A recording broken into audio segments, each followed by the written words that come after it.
Chairman.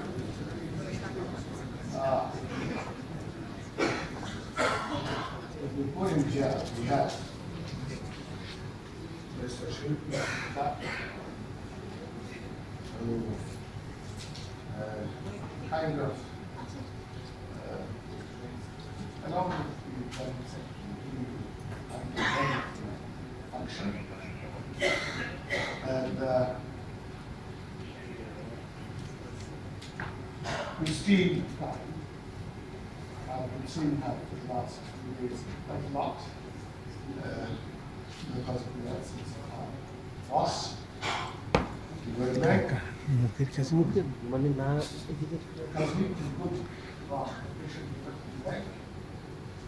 Another of the representatives whom I have to see quite often. And Mr. Philip Weil, who of course is here for their partners, and I presume in the 50th will not be here for us to give him the opportunity to host him. Participants from all the South Asian countries. 41 of you have come from the other 7 countries of South Asia.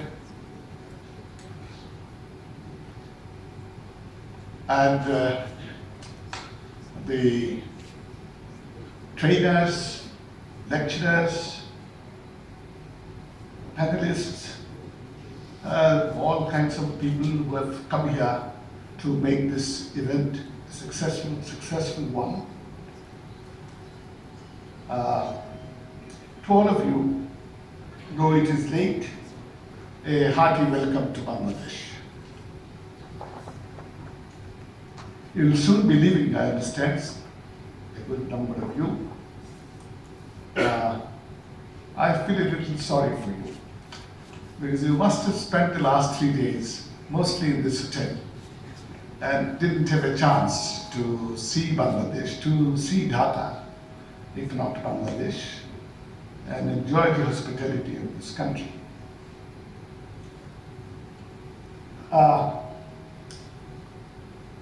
My job this evening has been done.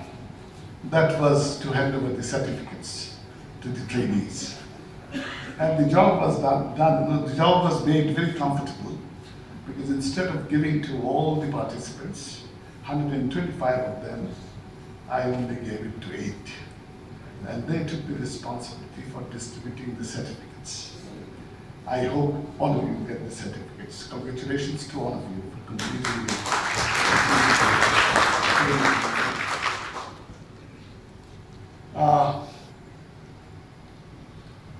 As I see from what you have done in the last 3 days, you have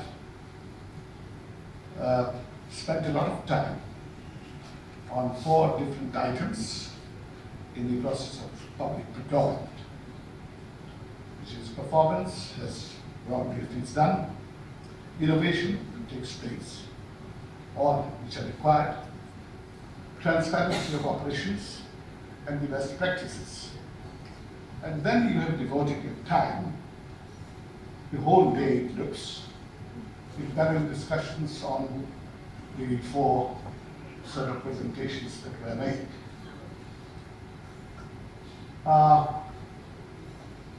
Public procurement is a very important item in the functioning of modern governments. Modern governments are involved in all sectors of activities of public life, and naturally they get involved in a lot of public procurement. And public procurement is something in which close cooperation as well as vigilance is required on the part of both public sector and the private sector. The public sector has to ensure that the procurement is good, procurement is just, procurement is fair. The private participants have to sort of exercise vigilance on what the public system is doing, and at the same time perform their job of supplying whatever is the order for in a proper way at the appropriate time, and supply good things, whether it is a commodity or it is a service, is to ensure that it is of good quality. And therefore, there is a public-private nexus, which is both a matter of cooperation and a matter of exercising vigilance on each other.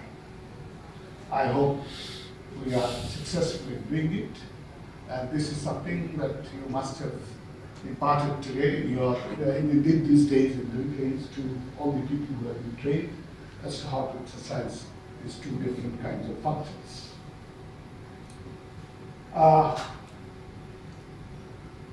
We have, and that is true in other countries too, they have public procurement law, public procurement rules. Our law was, I think, revised in 2012, yes, and this is time again for revision. In fact, we intend to revise next year this Public Procurement Act as well as the public procurement rules. And I'm sure what you have done in this conference and the conclusions that you have received, that you have arrived at, would exercise a great deal of influence in the exercise that we will be taking up soon to amend the Public Procurement Act and the public procurement rules. We have also been trying electronic procurement. It is more efficient. Definitely, it has strong elements of preventing corruption, and it's a sort of a much quicker process. But we have to make substantial progress there, and I think we must have learned some lessons from the workshop that has been held here in the last 3 days.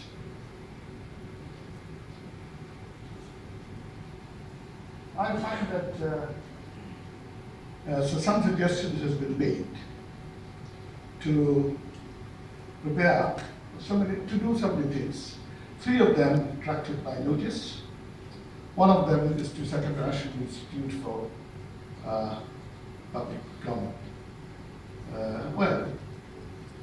We will look into it. We don't have a plan right now, but certainly it's worth considering. The second thing that drew my attention is for you to basic performance indicators. Yes, identifying the basic performance indicators. That would be very helpful for the entire procurement process. I hope that you will do it pretty fast, and we can take lessons from that, we can take examples from there. And the third thing that you are doing, which is very, very important for your reasons and for reasons for everybody, is to develop the key performance indicators. I think it's easy to always describe that, well, we should have KPIs, but it's not very easy to really set them up, because they require a great deal of experience, a great deal of introspection, and a great deal of caution, how you develop these key performance indicators. And because once you develop them, they become a kind of criteria by which you make your judgment on the order procurement process, and at times also design your procurement processes accordingly. So these are important tasks that you have assigned to yourself, and I hope when you meet next year, I presume in Sri Lanka, you will have something for us for all these 3 task that you have assigned yourself to do? Well, I think as far as procurement operation is concerned, this is all that I have to say. But I will take the chance to say something more. And that's about the country which you have visited, which perhaps you didn't have a good chance to look around and see. But perhaps some of you will probably take advantage of looking at the country. In the last 5 or 6 years,